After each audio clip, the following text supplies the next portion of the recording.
మీరు లేవనెత్తినటువంటి ప్రధానమైనటువంటి అంశాలు ముఖ్యంగా ఆర్టీసీ సంబంధించి టీజీఆర్టీసీ సంబంధించి గుర్తింపు ఎన్నికలు నిర్వహించుకోవటానికి ప్రభుత్వం అంగీకరించిందని చెప్పారు. అలాగే మరొక ప్రధానమైనటువంటి అంశం దశాబ్దాల పైబడి ఆర్టీసీలో పనిచేస్తున్నటువంటి కార్మికులు కోరినటువంటి ప్రధానమైన కోరిక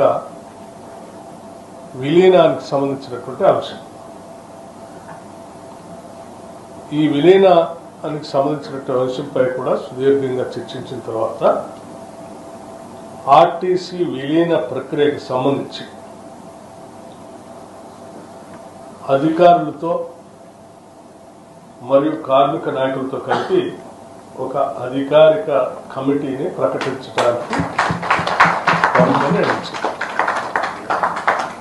అంశాలను కూడా లోతుగా అధ్యయనం చేసి ఇరుపక్షాలు కూడా ఉన్న పరిస్థితులు అర్థం చేసుకున్న తర్వాత ఈ టీఆర్సీ సంబంధించి 11%కి చేయాలి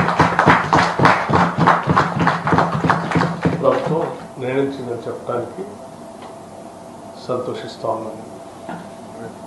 ప్రకృషంగా చర్చించి సాధ్యమైనంత మేరకు అన్ని అంశాలని పరిష్కరించుకోవడం కోసం ఆర్టీసీ యాజమాన్యాన్ని చొరవ చూపించి వెంటనే ఆ చర్చలు కూడా ప్రారంభించి కార్యాచరణ ముగించవలసిందిగా కూడా ఆర్టీసీ యాజమాన్యాన్ని ప్రభుత్వం ఆదేశిస్తాం. ధన్యవాదాలు.